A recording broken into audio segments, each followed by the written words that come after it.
But the thing is that at this point, when I do the video, I'm gonna put it up later on today. It talked about black men. In my opinion, what black men need to do, let them have it. Okay, you're not gonna change their mind. Stop trying to prove your manhood through these what these chicks say.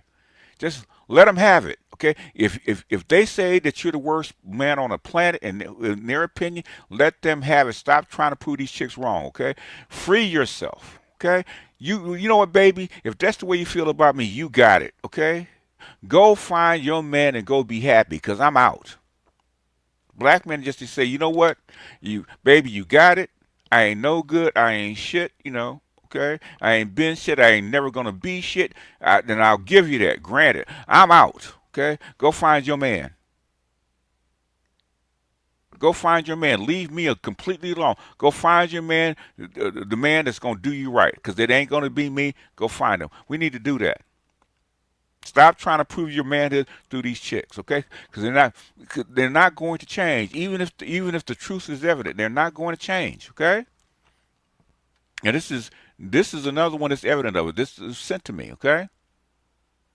It's not even L. I mean, we shouldn't even care about their L's. If they don't want to take an L, good on them. This ain't a competition, man. Unless you got all they doing is keeping you guys miserable, dejected and miserable, and not feeling good about yourself. Then black women will never have you feeling good about yourself. Never, okay? Michelle Obama. That's why I keep using her, okay? She should be the proudest woman on the planet, okay? Her and her husband made history, global history. Any other woman would be worshiping the ground that that man walks on, whether she loved him or not. You would think that he is, he's some deadbeat dad that's a failure. If you listen to her. Anyway, let's go ahead and play this. This is like I said, this is Lady Boulay. I've heard her before. Okay, she's an old school gynocrat, but not in a good way. Okay, not in a good way. Old school gynocrat. I said black women do not kick black men out of the home. Okay, even though we've debunked that many many times. Okay. UK Arsenal. I don't even know why that kind of. I don't even know why that kind of talk goes on in the UK. You guys are not. Um, I was telling Dr. Marifa last night. You guys are not black. Okay. You guys know where you came from. You guys know what tribe you came from. Okay. You guys come from countries that are ruled by black people. Okay. You're not black Americans. Okay. I don't know why they put that crap on you. Say 3 years ago today, the Godfather departed this earthly realm. Rest in peace. Yes, sir. He did, man. I miss him, and I know when he died, it felt like I lost a part of my family when he died. Okay, I really did. It really hit me like I lost a brother. It really did. That's how close I felt to Kevin. Okay, it felt like I lost a little brother when he died. It really did. So I only sometimes I don't even like thinking about it, man, because I well up because it really hurt when he died because he was just how you're proud of your little brother and he's just starting to get his success. You want him to do great things and all of a sudden he's cut short. That's why I felt. Anyway, let's get busy.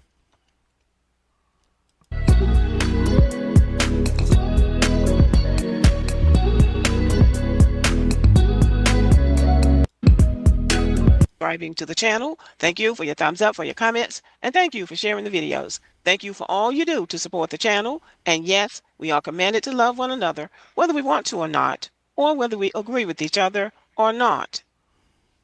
Okay, are you ready for the question? Did black women kick black men out of the home? This is a question that has been raging since I first came to YouTube.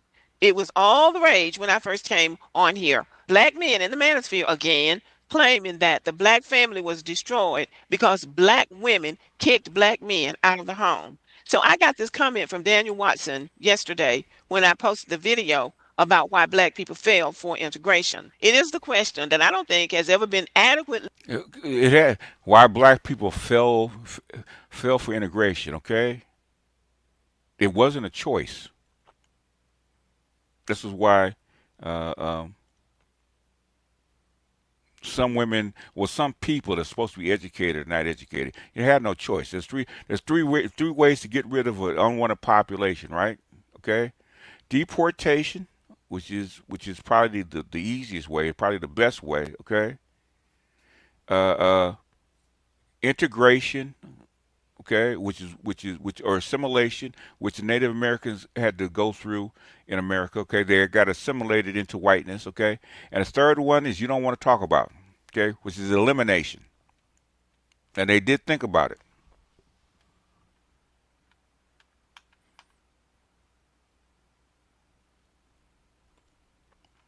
Victory God, do you want to try my patience today or what? You want to try my patience today because I did 6 hours on a stream last night. I'm doing this one, okay? And if you want to try my patience, you can go ahead and try it because I will boot you. I'm not playing today. All right? I'm asking you nicely.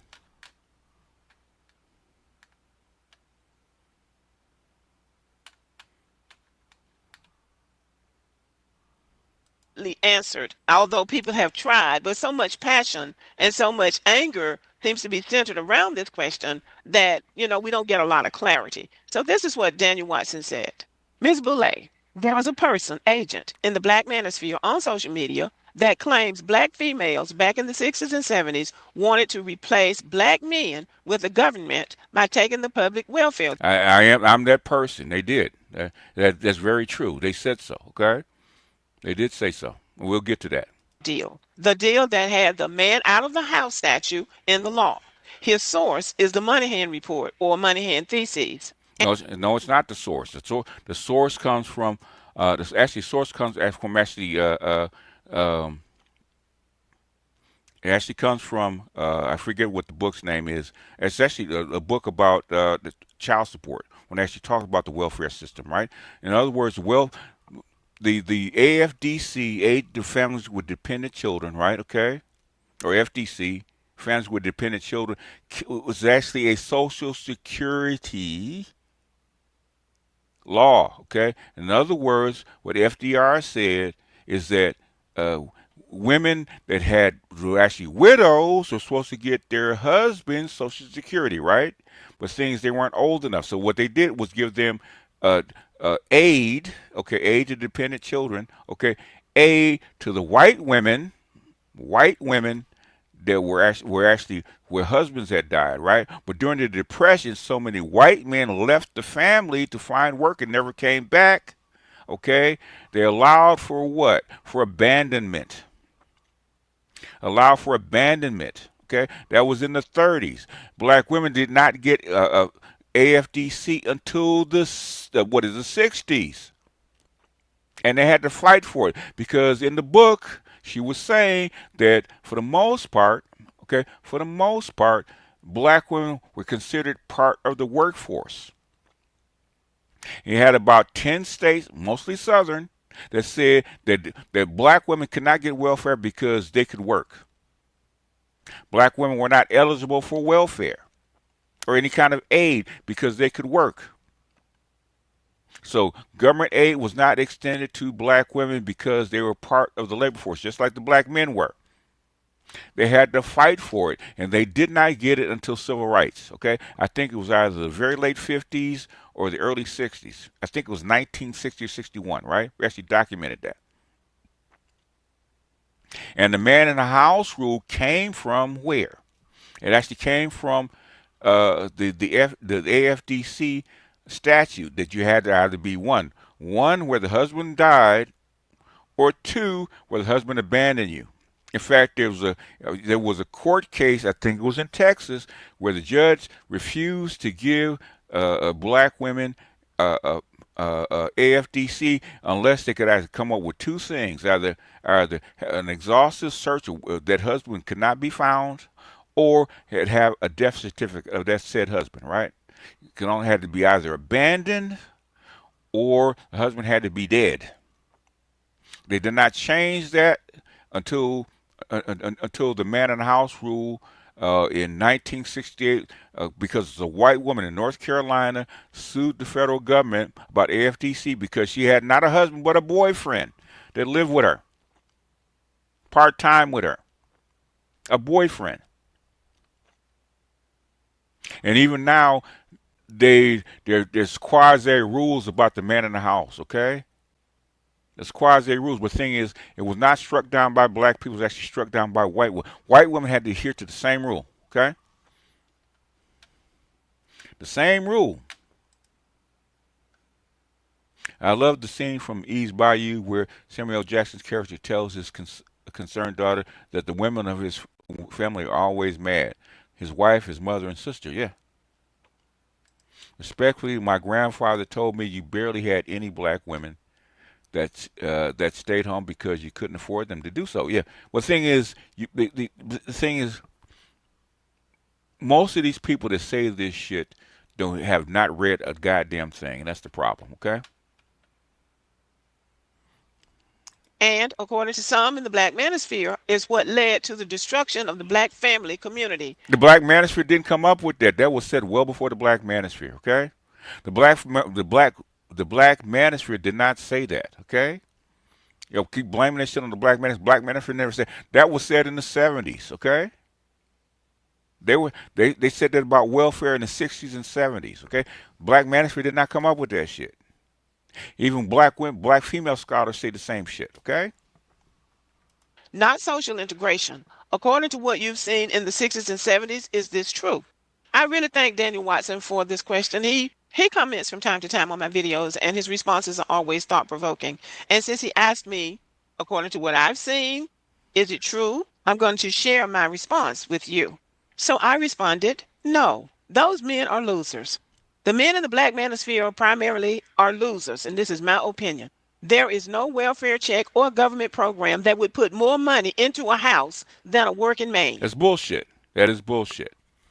That is bullshit because a lot of your men, a lot of the jobs were not consistent. That's bullshit. A lot of your jobs did not pay the man enough to take care of family. That is bullshit. Okay, I don't know where she get that from. In the 60s, 70s, 80s, and beyond, men that wanted to stay with their families and provide for them did so. Thank you for commenting. Now that's it in a nutshell. There That is not true. That ain't true. That is not true. is no government program that's going to give a woman, a family, more money than a working man. That's not true. That is not true. White men say the exact same thing. Okay, and that's where I got it from. Okay, a black woman, the black woman on welfare and benefits and stuff like that. The last count was she gets right around got food stamps, housing, uh, uh, supplemental welfare, stuff like that. A woman in the a woman that has kids, if she got 2 or 3 kids, she gets approximately $55,000 in benefits. Okay. The median wage for a black man is 41,000. Okay. She's going to get $15,000 more in benefits than she would do if she married that man. Okay. Man, the end. But I'm going to say some more. And he replied, thank you for the clarification. You are welcome. This is Daniel Patrick Moynihan. He was a politician, a diplomat, and a social scientist who worked in colleges and lectured in colleges before he joined the government. He was a senator from New York from 1977 until 2001. This is what's interesting to know about Daniel Patrick Moynihan also. He was born in Tulsa, Oklahoma in 1927. That's 6 years after the destruction of Black Wall Street. Now, in all of his writings, I haven't been able to uncover one word that he said That doesn't mean he was raised in New York. Okay, I don't care where he's born. He's raised in New York, near Harlem. about what was done to that thriving black community, for which those people have not received a dime of reparations for the Deflection. destruction of their families, their businesses, and their community. But he's got time to talk about the black family in the 1960s and blame all of the problems somewhere else besides what has been done to black people in this country. So, to put it in a nutshell, Moynihan said that the rise in black single mother families was caused not by a lack of jobs, but by a destructive vein in ghetto culture, which could be traced to slavery time and continued discrimination in the American South under Jim Crow. Well, he got it partly right. So here he throws out the word ghetto. So it's not a problem that Where did he get the word ghetto culture? He got it from Clark, okay? But the thing is, you don't study enough. you have discriminated against black people in the job market. In some cases, black people couldn't even go and apply for jobs. But it's about a ghetto culture. Well, how did that ghetto culture come about? Trace back to slavery time. Okay, you really He did say that. He said that if you read the piece, he did say that. Okay, he did say that. If you read Clark's book, Dark Ghetto, they do say that.